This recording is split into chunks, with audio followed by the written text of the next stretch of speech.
Imagine an alien world, built by architects smaller than your fingertip, yet constructing cities that stretch for thousands of kilometers. This isn't science fiction. This is, or was, our planet's coral reefs. Picture a kaleidoscope of life, a bustling metropolis of color and sound where iridescent fish dart through living architecture, and the clicks and snaps of countless creatures form a constant, vibrant hum. For millennia, these underwater kingdoms have been the cradle of ocean life, a testament to nature's boundless creativity and resilience. They are a treasure we took for granted, a paradise teeming with a quarter of all marine species. But have you ever wondered what happens when a paradise gets a fever? What horrors begin to stir when the cradle is rocked too hard and starts to break? It begins with a subtle warmth, an almost comforting change that you wouldn't even notice without the right instruments. The ocean, vast and mighty, is slowly, relentlessly heating up, absorbing the excess warmth our world can no longer handle. For the corals, this isn't a gentle change. It's a smothering blanket of heat they cannot escape. These creatures are not just stone. They are animals living in a delicate partnership with microscopic algae called zooxanthellae. These algae are the coral's lifeblood, living within their tissues, providing up to 90% of their food through photosynthesis. It is this symbiotic relationship that gives the reefs their breathtaking color and vitality. But this sacred bond, millions of years in the making, is about to be violently torn apart by a change of just 1 or 2 degrees. As the water temperature continues to climb, the coral panics. Its internal systems begin to fail under the thermal stress, and the algae that once nourished it become toxic liabilities. In a desperate, self-destructive act of survival, the coral begins to expel them. Imagine your own body rejecting its most vital organs one by one. This is what the coral does, spewing its colorful, life-giving partners out into the water column in a last-ditch effort to survive the heat. The water clouds with the very essence of the reef's life force, a ghostly confetti celebrating its own demise. This process is a biological scream, a convulsion on a planetary scale, and it has a deceptively sterile name: coral bleaching. Once the algae are gone, the horror is fully revealed. The coral's transparent tissue allows you to see right through to its stark white skeleton beneath. The once vibrant city of color is transformed into an unnerving, bone-white necropolis. The intricate branches and fans, once teeming with life, now stand as skeletal monuments in an empty landscape. The beauty is architectural, but it is the beauty of a tomb. It's a ghost city, silent and sterile, stretching for miles in every direction. The scene is both magnificent and terrifying, a pristine white boneyard waiting for the sea to finally claim it and grind it back into dust. This isn't an isolated incident or a far-off prediction. Scientists call it the Great Bleaching, a global pandemic ravaging the ocean's most vibrant communities. In just the last few years, we have witnessed the most widespread and intense bleaching events in recorded history, impacting the vast majority of the world's reefs. It's a catastrophe happening on a scale that is difficult to comprehend, an extinction event unfolding in slow motion before our very eyes. We are losing these ecosystems faster than we are losing our rainforests, and with them, the countless species that call them home. The planet is losing one of its most vital organs, and the scar it leaves behind is a silent, ghostly white. But the most unsettling aspect of these dead zones is not what you see, but what you can no longer hear. Healthy reefs are noisy places, filled with the crackle of snapping shrimp, the crunch of parrotfish grazing, and the low-frequency calls of larger fish. It is the soundtrack of a thriving ecosystem. Now, hydrophones placed in these bleached graveyards pick up an eerie, profound silence. The constant symphony of life has been replaced by the lonely sound of water moving over dead stone. These are the zones of silence, and their discovery has sent a chill through the scientific community. What does it mean when an entire ecosystem loses its voice all at once? The silence is a vacuum, and as we all know, nature abhors a vacuum.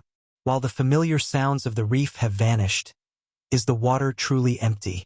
Or is it simply that the new inhabitants don't communicate in ways our sensors can detect? Perhaps the silence is a curtain, behind which something new is listening, adapting, and watching.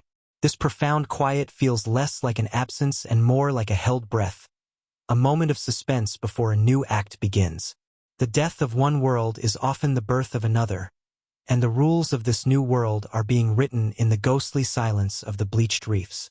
The old kings are dead, but the throne will not remain empty for long.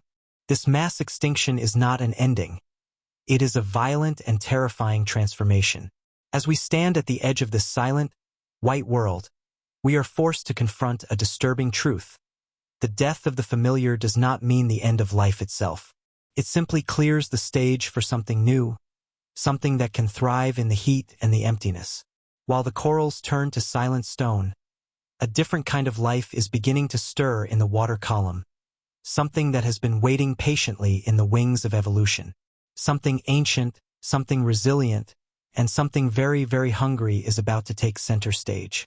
As the colorful cities of the reef crumble into silent dust, a new power is rising to claim the throne. Nature has a terrifying efficiency. It never leaves a niche empty for long. With the fish gasping and the corals bleaching, the ocean is being handed over to the survivors, the opportunists, the creatures that thrive in chaos. We are witnessing the dawn of the age of gelatin. Sounds almost harmless, doesn't it? But imagine an ocean where the water itself feels thick, alive, and stinging. We call this phenomenon the slime rise, a takeover by creatures that have no brains, no blood, and no hearts, yet are perfectly engineered to inherit the ruins of our world. This conquest is being driven by a chemical warfare we unleashed ourselves: ocean acidification. As the ocean absorbs billions of tons of our carbon dioxide, it is turning into a mild acid. For anything with a shell, clams, oysters, crabs, this is a nightmare scenario, a kind of planetary osteoporosis. Their protective armor literally dissolves off their backs, leaving them weak and vulnerable. But for the soft-bodied horrors of the deep, the jellyfish and the squid, this acidic soup is a paradise. Unburdened by heavy skeletons, they are free to grow, reproduce, and swarm in numbers that defy imagination. Have you ever looked into the water and seen a jellyfish bloom? It's hypnotic, beautiful, and deeply unsettling. Now scale that up. We aren't talking about a few scattered medusas. We are talking about biomass so dense it clogs the cooling intakes of nuclear power plants and capsizes fishing trawlers. The Nomura's jellyfish, a titan that can grow to the size of a refrigerator and weigh as much as a sumo wrestler, is already invading the coasts of Japan in fleets of millions. They are the vanguard of an alien armada, drifting silently through the currents, waiting for the water to get just a little warmer, just a little more toxic. These creatures are the ultimate survivors, the cockroaches of the sea. They have drifted through mass extinctions that wiped out the dinosaurs, and they are ready to outlast us, too. While fish suffocate in the warming, oxygen-starved waters, jellyfish can throttle down their metabolism and survive in conditions that would kill almost anything else. They don't just survive the dead zones. They feast on the decay. They are the cleaners, the scavengers, the masters of a rotting world. And as they multiply, they consume the larvae of the fish that might have competed with them, effectively closing the door on the old ecosystem forever. The horror of this new world is tactile. It's the feeling of the ocean turning into soup. Imagine diving into the water and finding yourself surrounded not by schools of silver fish, but by a wall of pulsing, stinging jelly. The water is thick with mucus and tentacles, a stinging minefield that stretches for miles. This isn't a scene from a horror movie. It is a reality unfolding in bays and estuaries around the world right now. We are terraforming our own planet into a habitat perfect for monsters, turning the cradle of life into a stinging net that catches everything. But the invasion isn't stopping at the surface. The gelatinous conquest is pushing deeper, descending into the twilight zone where the sunlight fades into endless blue. Here, in the eternal gloom, giant cephalopods, squid and octopuses, are finding their own advantages. As the fish die off, these intelligent invertebrates are stepping into the power vacuum. They grow fast, they die young, and they are voracious hunters. The darkness is becoming a kingdom of beaks and tentacles, a place where the rules of engagement are being rewritten by creatures that communicate in flashes of bioluminescent light. This shift is more than just a change in species. It is a regression. We are pushing the ocean back to a primordial state, a time before fish, before bones, before us. It is a return to the Precambrian, a slimy, ancient world ruled by simple, ruthless life forms.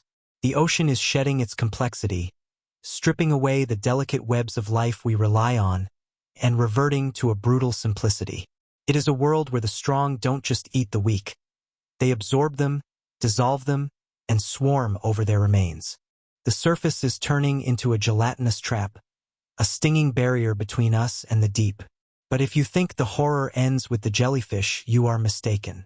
The slime is just the lid on the coffin. The real nightmare begins where the sunlight fails completely, down in the suffocating blackness where the chemistry of the deep is changing. A door that has been sealed for millions of years is creaking open, and what lies behind it isn't just alive. It's waiting to breathe. We tend to think of the ocean as infinite, a realm of boundless space. But for the creatures living in it, the walls are closing in. Just like us, the ocean needs to breathe. It inhales oxygen from the atmosphere at the surface and circulates it down into the deep currents, feeding life in the abyss. But as the planet warms, this vital lung is collapsing. Warm water is lighter than cold water, and it refuses to mix, sitting on top like oil on vinegar. This stratification seals off the depths, preventing fresh oxygen from reaching the bottom. The ocean is holding its breath, and it is starting to turn blue in the face. Imagine being trapped in a room where the ceiling is slowly lowering and the floor is rising. This is the reality for billions of marine animals right now. As the deep water loses its oxygen, fish are forced upwards, fleeing the suffocating void below. But the surface waters are becoming dangerously hot, cooking them alive. They are caught in a lethal squeeze, compressed into a thin, shrinking layer of habitable water. This phenomenon has a terrifying name: habitat compression. It's a slow-motion suffocation where the entire ocean is becoming a trap, forcing predators and prey together in a frantic, gasping crowd. But if you descend below this frantic struggle, you enter the true heart of the nightmare: the oxygen minimum zones, or OMZs. These are the dead zones, vast stretches of black water where oxygen levels drop to near zero. In a healthy ocean, these zones are small and rare. Today, they are expanding like a cancer, swallowing huge swaths of the Pacific and Atlantic. Here, the rules of biology as we know them stop working. Fish cannot survive here. Crabs cannot survive here. To a human diver, entering an OMZ would be like stepping out of an airlock into the vacuum of space. Yet, even in this breathless void, there is life. But it is not life that you or I would recognize. In the absence of oxygen, the zombie worms, Ostax, thrive. These creatures usually feast on the bones of dead whales, drilling into skeletons with acid to suck out the fats. In the expanding dead zones, they are the new royalty, waiting in the dark for the rain of suffocated corpses falling from above. They are joined by jellyfish and strange, gelatinous sifters that have learned to run their metabolisms on nothing but the faintest whisper of oxygen.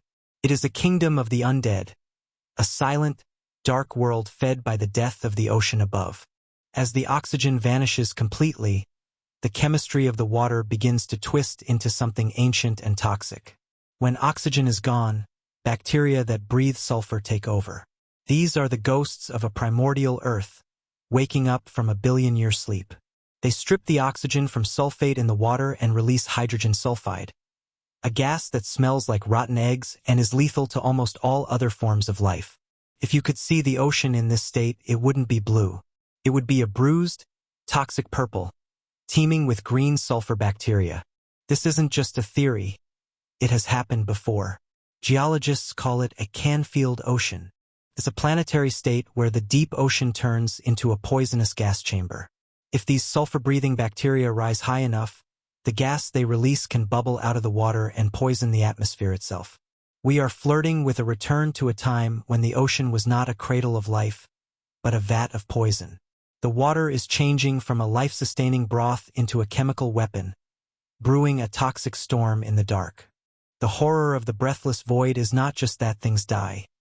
It's that the wrong things start to live.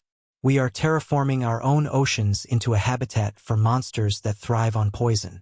We are unlocking a biological cage that has been sealed since the dawn of complex life. The deeper the oxygen drops, the wider that door opens. And in the utter blackness of the abyss, the chemistry is shifting in ways that do more than just kill. It is preparing the ground for a physical destruction that will shake the very floor of the world. The suffocation is silent, but the reaction it triggers will be deafening.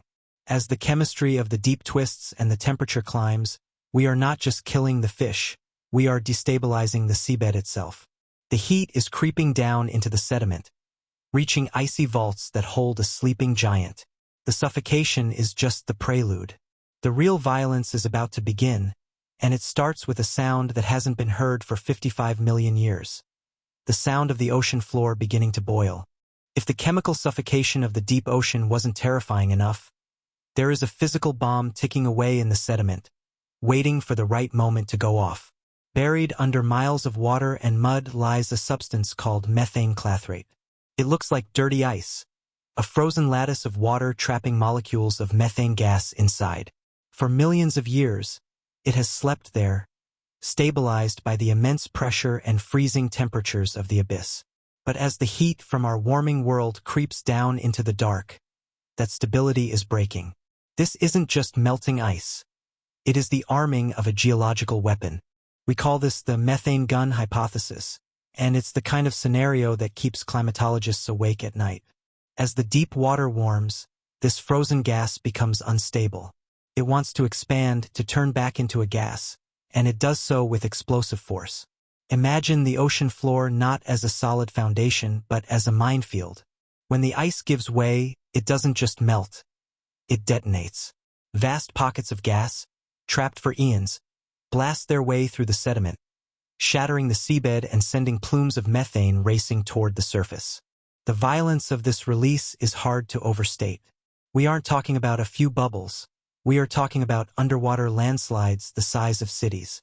When the continental slope loses its frozen glue, it collapses.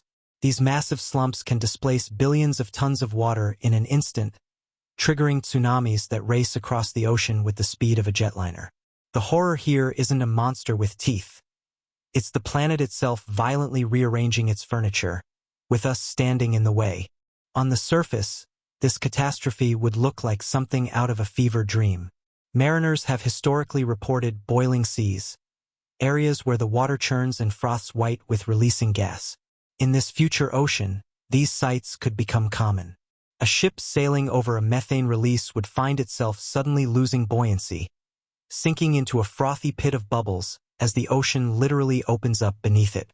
It is a world where the water itself becomes untrustworthy, a volatile, bubbling cauldron that can swallow you whole without warning. But what happens to the life that survives down there in the heat? Heat is energy, and in the deep sea, energy is usually scarce. The creatures of the abyss are typically slow, lethargic ghosts, conserving every calorie in the freezing dark.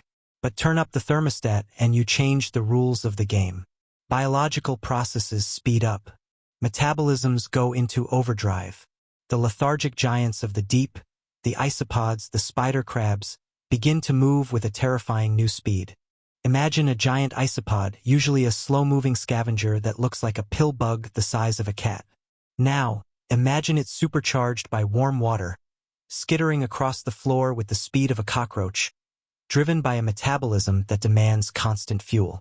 The deep ocean stops being a place of slow, graceful darkness and turns into a frenetic, hungry arena.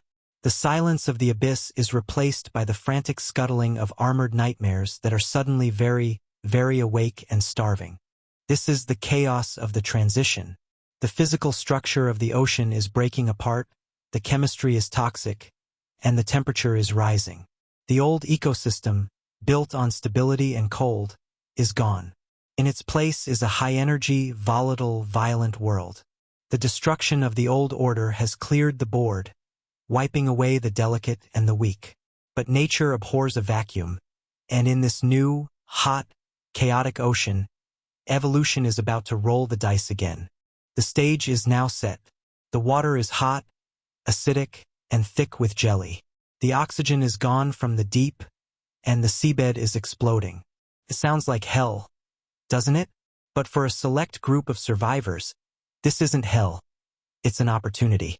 The conditions are perfect for a new kind of life to emerge, creatures hardened by toxicity and fueled by heat. The monsters are no longer just lurking in the shadows. They are evolving to rule the light. And the first of these new kings is already crawling out of the debris. When the dust settles, or rather, when the bubbles stop rising, we are left with a world that looks nothing like the one we know. The chaos of the boiling sea has subsided into a new, grim stability. The old rulers, the sharks, the whales, the silver schools of tuna, are gone, casualties of a war they didn't know they were fighting. But the ocean is not empty. Nature has a terrifying way of filling voids. And in this hot, acidic, high-energy soup, a new cast of characters has taken the stage. These are the new apex, the creatures that didn't just survive the apocalypse, they were built for it. To understand who wins in this new world, you have to look at what has been lost. In an acidic ocean, building a shell from calcium is like trying to build a house out of sugar in the rain. It dissolves before you can finish it. But life finds a way. Enter the acid shell hermit. This isn't the cute crab you find in tide pools. This is a survivor that has abandoned the old ways entirely. Unable to grow or find natural shells, it has turned to the one resource we have left in abundance: our garbage. Imagine millions of crabs scuttling across the seafloor, armored not in beautiful spirals of calcium, but in the imperishable, toxic fortresses of hard plastic bottle caps and piping. But the true kings of this future ocean aren't hiding in trash. They are hunting in the open water. With the fish gone, the vertebrates have lost the crown. The new wolves of the sea are the cephalopods. Squids and octopuses are intelligent, adaptable, and crucially, they grow fast and live fast. In the superheated waters of the future, they have evolved into the hypersquid. These aren't the shy, solitary creatures of today.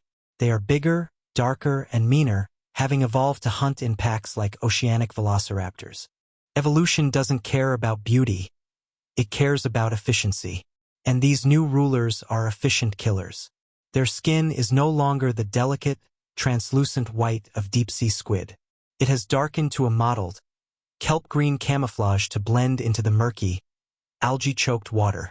Their tentacles are thicker, more muscular, lined with hooks designed to tear through the tough, gelatinous skin of the giant jellyfish that are their primary food source. They are scarred, battle-hardened veterans of a toxic war, and they are absolutely terrifying to behold. Imagine a pack of these hypersquids on the hunt. They move with a coordinated military precision that fish never possessed. They flash signals to each other with bioluminescent photophores, a silent, flickering language of attack orders. They aren't just mindlessly eating, they are strategizing. In a world where resources are scarce and the environment is hostile, intelligence is the ultimate weapon. They have become the dominant intellect in the ocean, a wet, tentacled hive mind that rules the darkness with an iron grip. We often make the mistake of thinking that if we destroy the environment, nature dies. But nature doesn't die, it changes. It becomes harder, sharper, and more aggressive. These creatures, the plastic-armored crabs, the pack-hunting squids, the slime-eating worms, are the children of our mistakes. They are the biological answer to the question we asked when we pumped the sky full of carbon. We turned up the heat, we soured the water, and we stripped away the oxygen. And in doing so, we selectively bred a planet of monsters. This is the speculative evolution of the Anthropocene. It is a mirror held up to our own actions. The creatures staring back at us from the murky water aren't aliens. They are the logical conclusion of our industrial legacy. They are the only things tough enough to live in the house we set on fire. And as they swim through the ruins of the coral reefs, hunting in their silent, deadly packs, they send a clear message. The future doesn't belong to the gentle. It belongs to the resilient, the ruthless, and the strange. So, as we leave the realm of the new apex, we have to ask ourselves one final, uncomfortable question. We have seen the death of the reefs, the rise of the slime, the suffocation of the deep, and the birth of the monsters. But what does all of this mean for the planet as a whole? Is this a tragedy, or just a new chapter? The ocean has survived asteroids, volcanoes, and solar flares. It will survive us too. But the ocean that survives, Will it be an ocean we can live with? Or will it be an alien planet right here on Earth? If you were to look at this future Earth from space, it might not look all that different. The blue marble would still be blue, perhaps a little muddier around the edges, the storms a little tighter and more violent. But down here on the shoreline, the difference is absolute. We often talk about saving the ocean, as if it were a fragile pet that needs our protection. We forget that the ocean is 4 billion years old. It has survived asteroid impacts that boiled the surface, volcanic winters that lasted for centuries, and solar flares that stripped the atmosphere. The ocean doesn't need saving. It just needs to change. And it has. What we are looking at now is not a dead planet. It is an alien planet. The ocean has shed its old skin, the delicate reefs, the silver shoals of fish, the blue whales, and grown a new one. This new skin is tough, toxic, and incredibly resilient. It is a world where the water is warm enough to incubate hurricanes that never end, and acidic enough to strip the paint off a ship's hull. It is hostile to us, yes. It is hostile to the life we knew. But it is teeming with a dark, vibrant energy that cares nothing for our nostalgia. Standing on this future beach, the air smells different, heavy with the rotten egg stench of hydrogen sulfide bubbling up from the deep. The seafood we once harvested is gone, replaced by harvests of jellyfish paste and squid protein, processed to remove the toxins they accumulate. We have been forced to adapt, just like the crabs in their plastic shells. We are no longer the masters of this domain. We are merely uneasy neighbors, living on the edge of a wilderness that has become too wild for us to tame. This is the ultimate twist of the climate crisis. The horror isn't that life ends. The horror is that it continues without us, or in spite of us. The ocean is an unkillable beast. If we heat it up, it doesn't die. It just selects for creatures that like the heat. If we poison it, it selects for creatures that thrive on poison. We haven't killed the ocean. We have simply made it angry. We have forced it to evolve into a version of itself that has no place for the delicate, oxygen-loving life that flourished during the Holocene. There is a strange, dark beauty in this resilience. It is a reminder that we are not the authors of this story, only a single chapter. The jellies pulsing in the slime, the worms eating the bones of the old world, the squids hunting in the gloom. They are the new protagonists. They have inherited the earth we broke, and they are doing just fine. They are building a new ecosystem on the ruins of ours, a complex, violent, fascinating web of life that will likely outlast our own civilization. So, is this a tragedy? From our perspective, absolutely. We have lost a paradise. But from the perspective of the planet, it is just another Tuesday.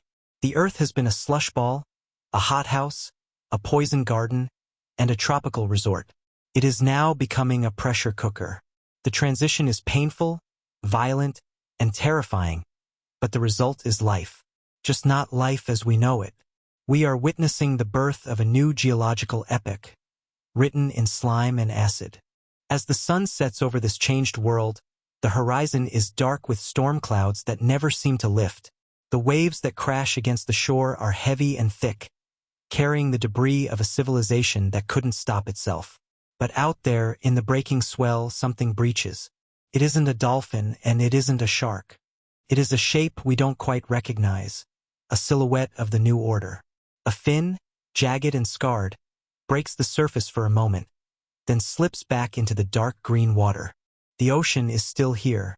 It is still the cradle of life, but the baby has grown up, and it has grown teeth. The story of the blue, gentle ocean is over. The story of the dark, resilient, and monstrous ocean has just begun. And as the screen fades to black, the only question left is not whether life will survive, but whether we will be smart enough or humble enough to survive alongside it.